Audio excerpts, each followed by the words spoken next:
Hello guys, welcome to our YouTube channel.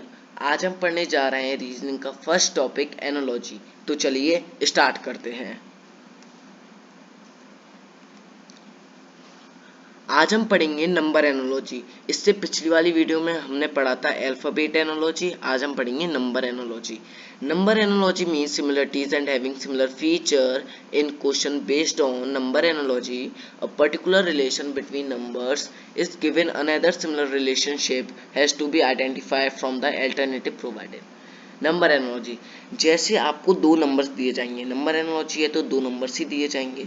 आपको दो numbers दिए जाएंगे 1 और 2 हम मान लेते हैं, और आपको उन दोनों में रिलेशन फाइंड करना होगा।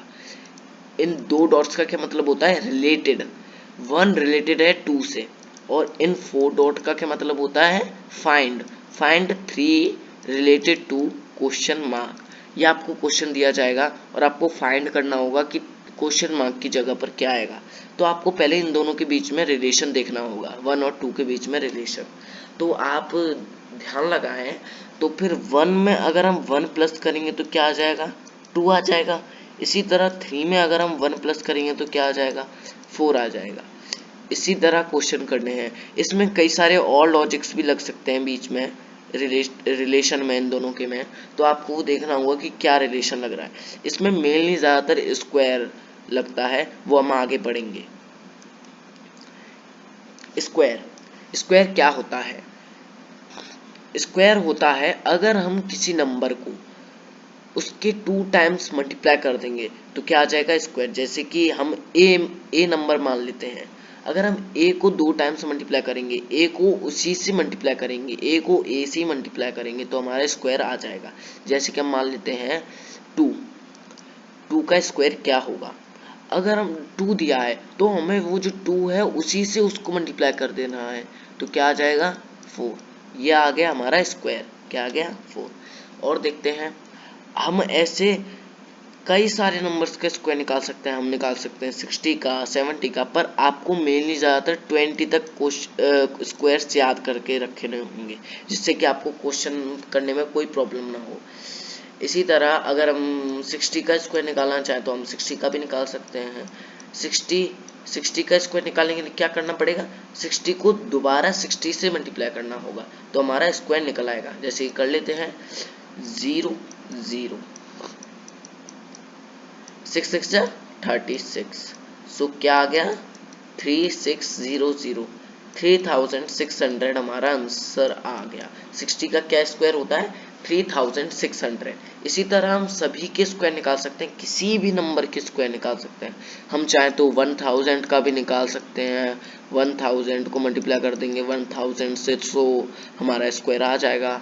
हम 2 का भी निकाल सकते हैं, 3 का भी निकाल सकते हैं, 4 का, ऐसे बहुत सारे नंबर्स का निकाल सकते हैं। तो चलिए आगे बढ़ते हैं।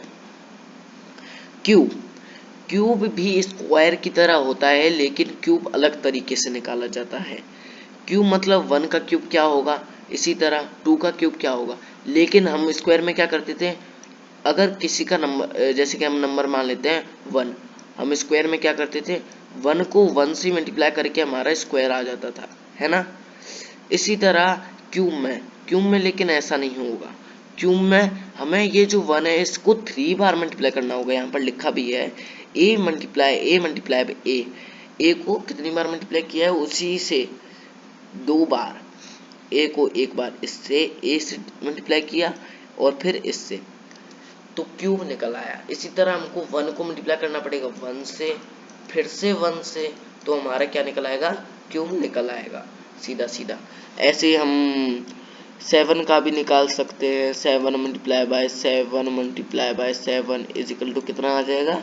343। आप मल्टीप्लाई करके देख लीजिए ना कि आंसर सही है कि नहीं।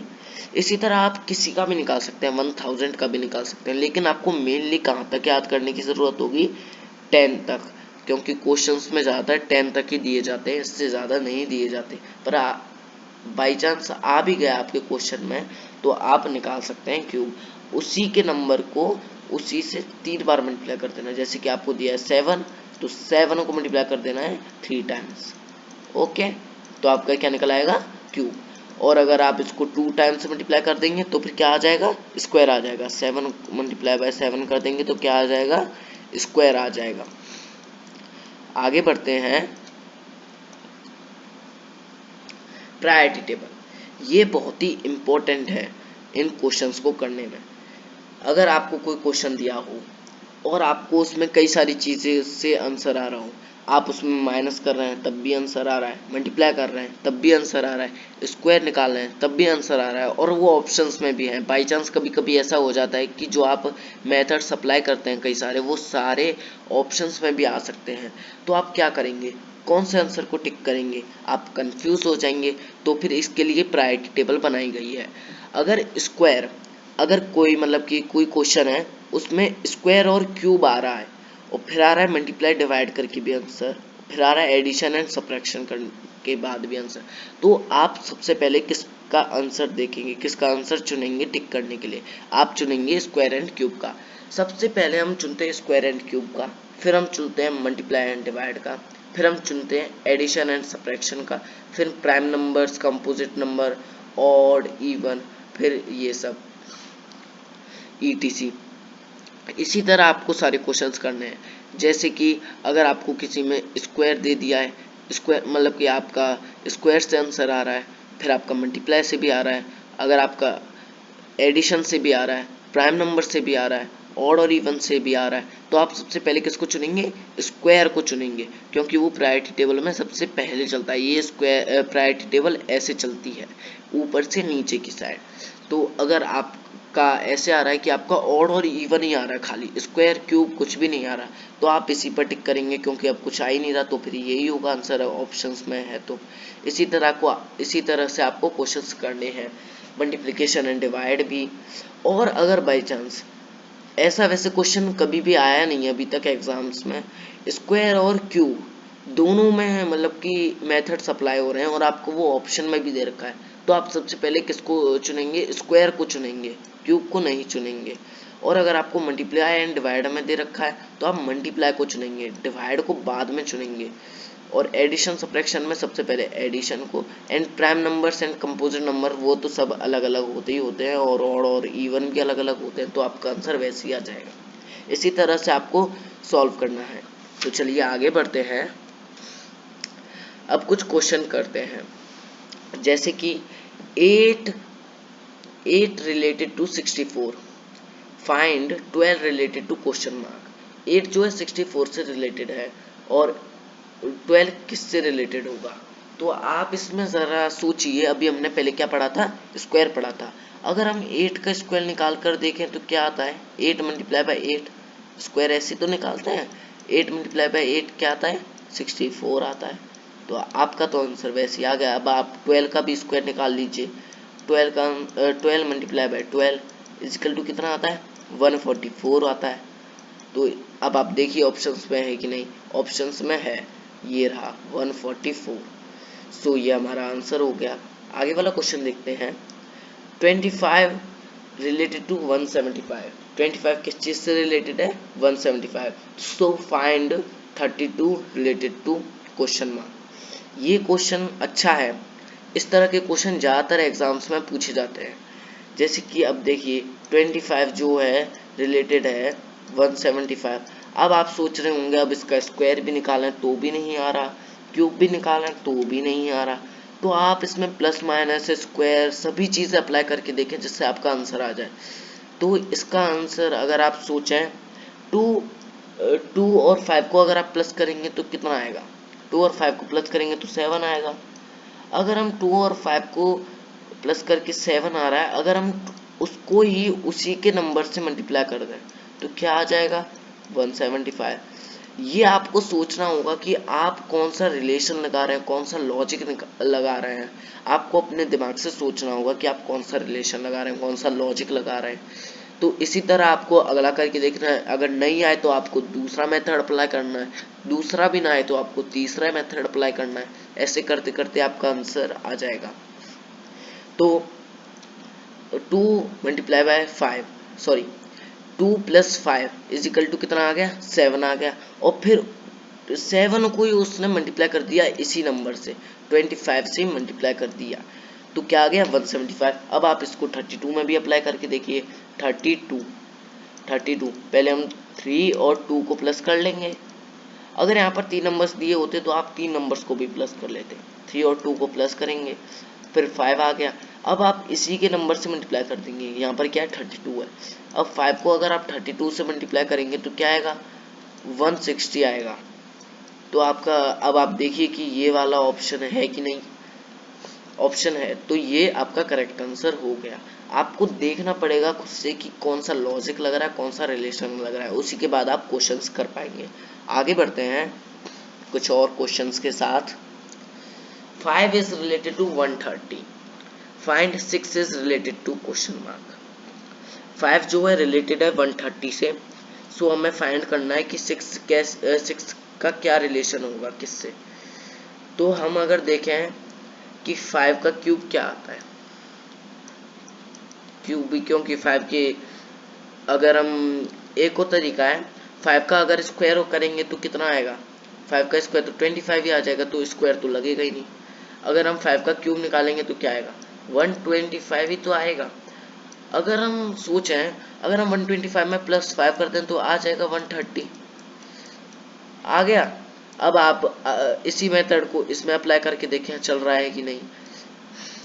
तो 6 का स्क्वायर क्या होता है 216, सॉरी 6 का क्यूब क्या होता है 216। तो फिर आपको अब इसमें 5 प्लस करोगे तो आपका क्या आएगा 221। तो आप अगर इसमें ऑप्शन चेक करोगे तो ये तो ऑप्शन है ही नहीं। तो अब आप सोच रहे होंगे कि अब क्या करें। तो इसका एक तरीका और है। आपने देखिए, पहले आपने 5 का स्क्वायर निकाला, सॉरी क्यूब, 5 का क्यूब निकाला 125 आ गया, और उसमें उसी नंबर को प्लस कर दिया 5 को ही। तो आप अगर इसमें 6 को ही प्लस करके देख लेंगे, क्योंकि यहाँ पर 6 है, तो अगर आप इसमें 6 प्लस करके देखेंगे तो क्या आ रहा है 222। तो अगर आप ऑप्शंस में चेक करेंगे तो ये आंसर है, तो ये आपका करेक्ट आंसर हो जाएगा। आपको ऐसे अलग अलग तरह के मेथड्स अप्लाई करने हैं जिससे कि आपका आंसर आ जाए। अगले क्वेश्चन देखते हैं। 67 इज रिलेटेड टू 8। 67 किससे रिलेटेड है 8 से। निकालना है हमको, फाइंड करना है। 199 is related to question mark. 199 किससे रिलेटेड है क्वेश्चन मार्क से। अब आप सोच हैं कि 67 तो बड़ा है और 8 छोटा है, तो फिर ये कैसे होगा। आपको ये नहीं देखना है, आपको बस ये देखना है कि इन दोनों के बीच में रिलेशन क्या है, चाहे वो इधर से हो रहा हो चाहे वो इधर से हो रहा हो, आपको बस रिलेशन देखना है। अगर आप सोचें 8 का स्क्वायर क्या होता है, 8 का स्क्वायर क्या होता है इजिकल टू 64 होता है 8 का स्क्वायर, तो 64 तो यहाँ पर है नहीं। अगर आप उसमें +3 करते हैं, +3 करते हैं तो क्या आ जाएगा आपका 67 आ जाएगा। आप इस मेथड को अप्लाई करके देख लें 199 में। अब आप सोच रहे होंगे हम 199 में कैसे अप्लाई करें, जैसे आपने इसमें किया। अब आप ऐसे सोचें कि अगर हमें 8 नहीं दे रखा है 67 ही दे रखा है, तो हम कैसे करेंगे। अगर हम 67 में से 3 माइनस करेंगे तो वो 8 का स्क्वायर बन जाएगा। इसी तरह आपको ये करना है, 199 में से माइनस करना है 3, तो क्या आएगा 196 आएगा, 196 आएगा, सॉरी 197, सॉरी 196 ही आएगा, यस 196 आएगा, 196 आएगा। सो अब आप सोच रहे होंगे ये किस चीज़ का स्क्वायर है, तो ये स्क्वायर है 14 का। किस चीज़ का स्क्वायर है, ये 14 का स्क्वायर है 196। आप देखिए पीछे चल के 196 किस चीज़ का स्क्वायर है, 196 14 का स्क्वायर है। इसलिए आपको याद करने पड़ेंगे, क्योंकि आप वहाँ पर पेपर में इतना टाइम लिखने में लगा देंगे स्क्वायर पेपर के पीछे, तो फिर आपका टाइम तो ओवर ही हो जाएगा और पेपर सॉल्व भी नहीं हो पाएगा। इसलिए आपको ये 20 तक याद ही करने पड़ेंगे। 14 का क्या स्क्वायर होता है 196।